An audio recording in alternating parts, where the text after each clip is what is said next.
started if you want. Is that like conspicuous type camera work? Yeah, a little I bit. don't know where you are. You're a bit like a virus, aren't you? Yeah, hit and miss. All right, so tell me,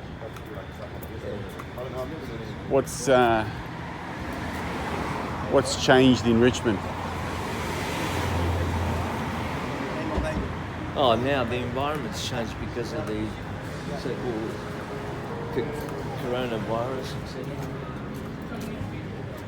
Just because of the virus, but what's changed since when you grew up here, though? Say 40 years ago, 50 years ago. What are the biggest changes that you would note? Oh,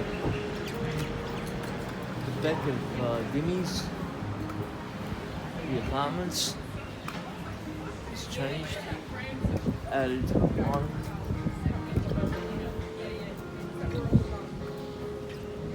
But the buildings themselves haven't altered that much.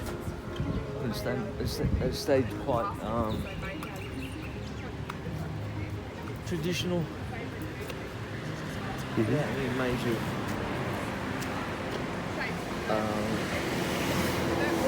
building examples of You're saying the architecture hasn't the changed? architecture, no, not at all. Okay. They've stayed in their well, Like, for instance, this Dimmies building, they could have they could easily... destroyed, they could, but they heritage listing, and that was the end of it. But a lot of it's all heritage listing all along here. If you have a look, see a lot of people don't look at upstairs what's going on. Mm. You see what's happening on hand when you're walking into a place. The fascias have changed. I think the fascias have changed, as they would, because that's business. Yep. Yeah, that's business. Okay, that's good. And that's a good thing, I suppose. Yeah. It's a good thing for society to look like it's improving and moving on when need be. Okay.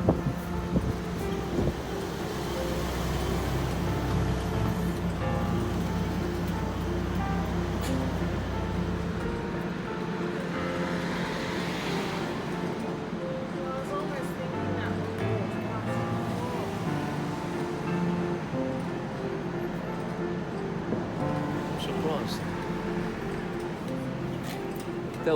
That was Swan Street's alternative to the green cloth snooker parlour in Bridge Road. What was? Across the road there. So it was a snooker parlour. Yeah. What was an answer to what wanker did that? Seriously,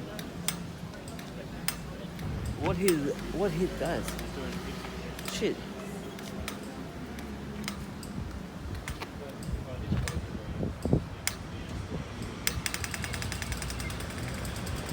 Okay. The old post office, is that right? Yeah. Is that the one you used to use when you were younger? That one was on this side. Now it's Because a pub. after this, I used to go to primary school. My Greek school was in just off the street, Swan Street down that end.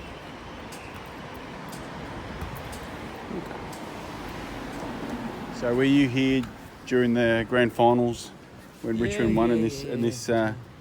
this street was full? Yeah. Was I ever? You were? Ah. The whole thing just flooded here. Yeah, I remember. You couldn't move. You couldn't move here. Go up that way?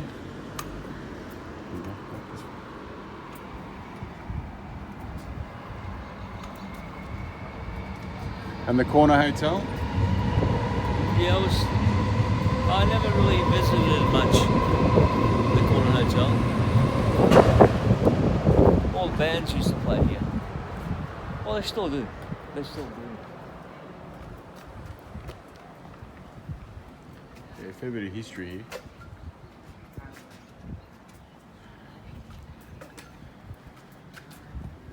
How does it make you feel walking around Richmond these days? I mean, with the coronavirus and everything sort of not completely shut down, but say 90% of it's shut down. I see a slowdown. I see a slowdown, and that's causing,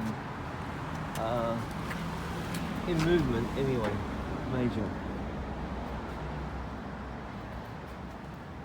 major difference. Does it make you feel? You got to get used to it. Yeah. Used to it to a point. How does it make you Work feel? with the change. Well, it causes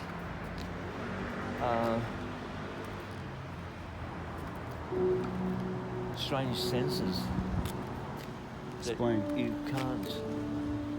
Disappointment, sadness, or No, basically, you accept the change that have occurred, but living it and being part of it, and on top of that, involved with what I've got already, sometimes it comes to conflict. Because I see what I'd like to do and where I am, but I see the difficulty in having to keep that in mind, my disability all the time, because I can't just function 100%, because it causes. would you say it's an element of fear as well, or maybe disappointment? I think it's more like disappointment than it is fear. I think if you get any kind of paranoid effects as such, or influences, would be because of what's happening. I mean, externally and with internally myself, as such with my MS. Yeah, so it makes it very difficult to kind of accept that it's changing to a point of a stage, it's another stage, and that's what's occurred. It's just another stage. But again, it depends on what you're going through. I'll ask you something about when you went to your MS group, and you've, obviously without mentioning any names or anything like that, but you said that you've seen some people there that were, you saw and spoke to some people there that were more advanced in the condition, and even younger. Yes. In many cases. And when you see that, like, what are your thoughts on that? Well, you're wondering, is this what it's going to lead to? Even though it's individual, and you see changes that entail a lot of your so-called understanding of the handicap, if you want to call it that. But the issue is that we, like the virus, don't have a solution to it, and we kind of deal with the way it travels. Sometimes, it's good and bad. Sometimes it's challenging. Challenging to a point of you only realise it when you push yourself that little bit extra. You take that one step more than you normally would. And for what it's worth, I guess you gotta look ahead and see where it's going. And like I said, I'm very fortunate, considering I'm as old as I am and I've had the MS for the best of 25 years or so. I feel more in one way or another able to control what I'm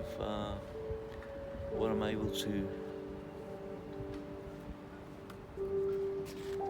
choose and have so-called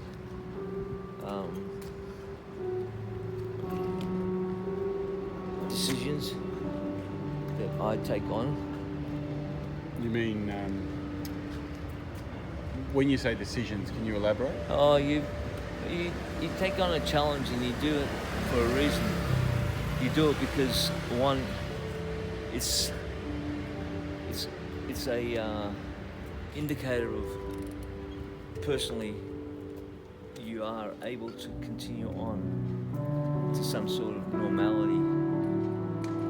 But then you realise your disability is when it comes into play, and you feel, you know what, I can't make it that far. I know I won't, because I've tried before. And knowing full well that you've got a situation that you're at high risk, low risk areas and environments and abilities of taking it on and thinking, should I or shouldn't I? Well, you don't know that unless you actually challenge it. So somehow along the way you find, if you don't challenge it, how would you know where you are, how you are? And it's easiest to put yourself through that test of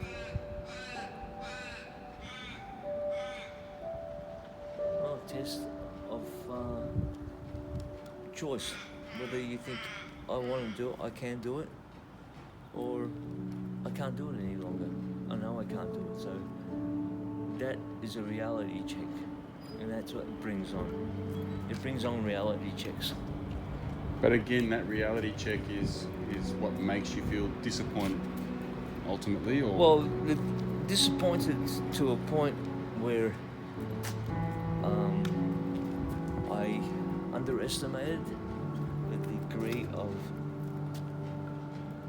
change and how it's come to play, or not play for that matter. But the disappointment is to know what it is that you're going through and think, well, okay, so we'll do things maybe a different way next time. And you keep that in mind, you keep it in your filing cabinet, because somewhere along the line it comes up. And if you can still able to register it in your head without it being a difficulty to recall,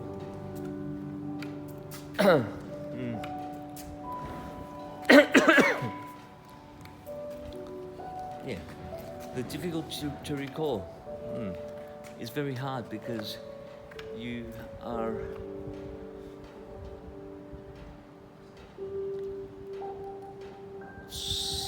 surprised at certain challenges that you have to go through of just your basic day-to-day living.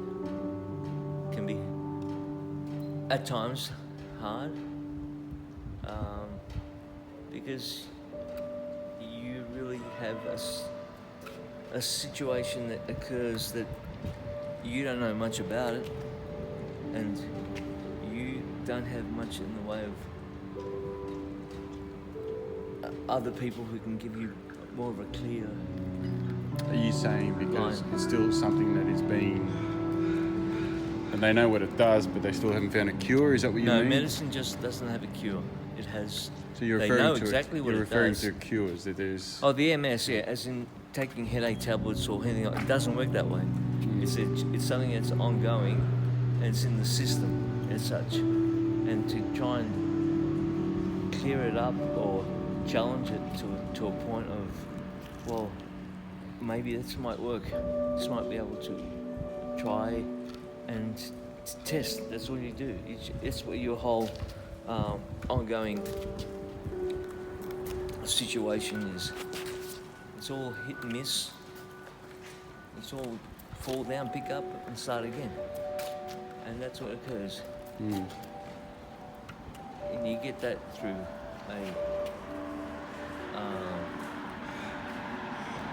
I suppose in some ways, knowing that your environment around you is, in my case, safe or safer. Okay, well, speaking of your environment, what do you think of your environment? Do you think it feels safe enough at the moment? Like, do you feel Yeah. You know, you wake up in the morning, you feel safe, you Well, feel secure. I think where we live, where I live anyway, socially, it's a very, how would you say, friendly environment. Your neighbours or people on the street or everything. Everything around me is very much a doesn't upset me or disturb me in any way. It doesn't. You're used to it too. Yes, it's all a matter of keeping within a premises that you feel safe, and that helps. It does, of course it does. It helps because it gives you a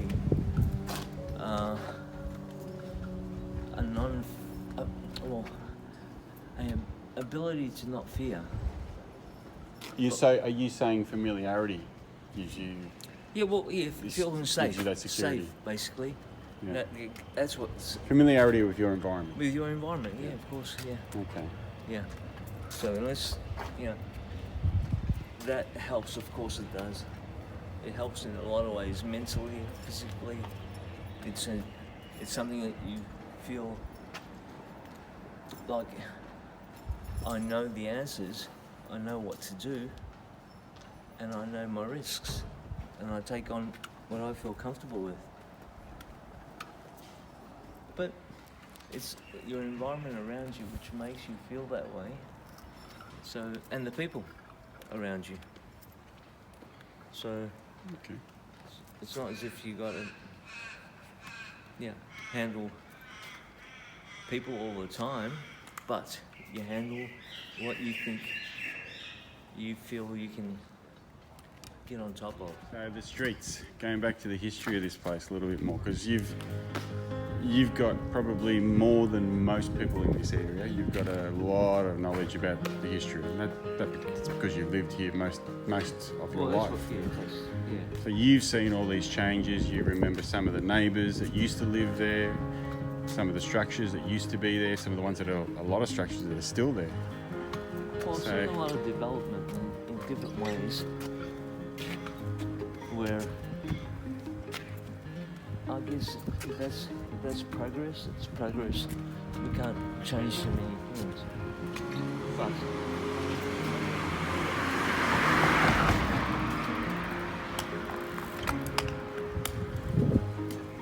you don't mind the progress? that has to happen. Has to happen. Do you think the progress has been done correctly here? I can familiarise myself with the area, but it's because I've lived here all my life. So it doesn't actually challenge me in difficulty in getting around. But what it does, it makes me it makes me wonder if how different should we have to advance our understanding of our disability to change and alter our, I suppose, our environment around us. I think all the people that go through some sort of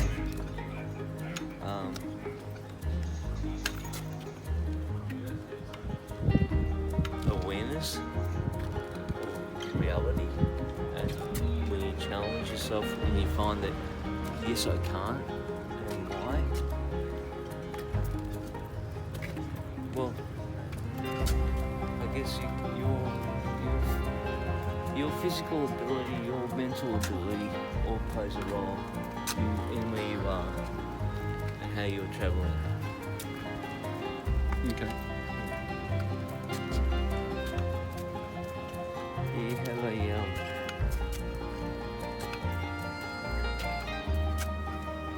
the acceptance of it is the difficult part about it.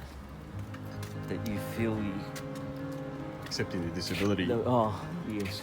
It's challenging because of what you've got and how it's contributing to your health.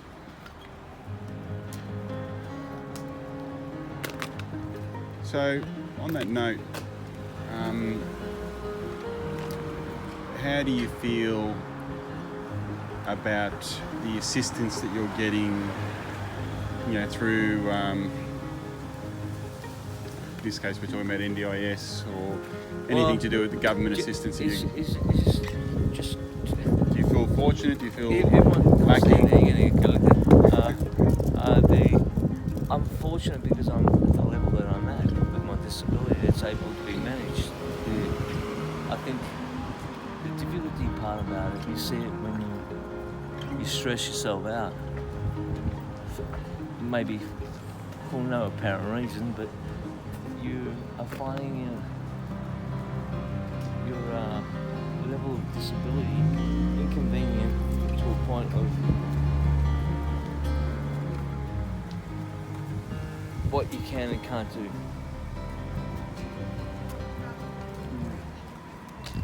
And acceptance of what you used to do. So Tony, And what kind of coffee do you normally have? a short latte usually. Mind you though, it's only been the last 3-4 years where I've been. What made you go to soy? Well, the differences are, I thought maybe that is what's increasing my weight gain. So and realising that it's not so much that was the amount of what I was eating had to be controlled diet-wise to bring it down, the weight issue. But I guess thinking that since I drink coffee anyway, it's a. You tried decaf recently as well. How did that go? Oh no, decaf didn't do anything for me. Absolutely. I choose not to.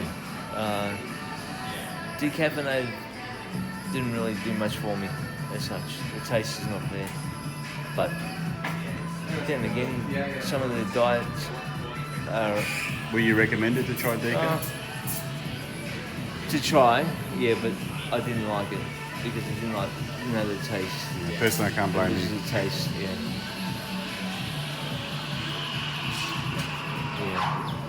Have you found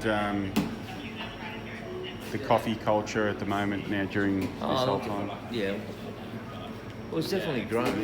It's grown. As you can't half tell all these coffee shops that are out. No, but I specifically mean like now during COVID-19 Oh. and isolation. Yeah, like- well, it's allowed people to still continue and mix up to a point.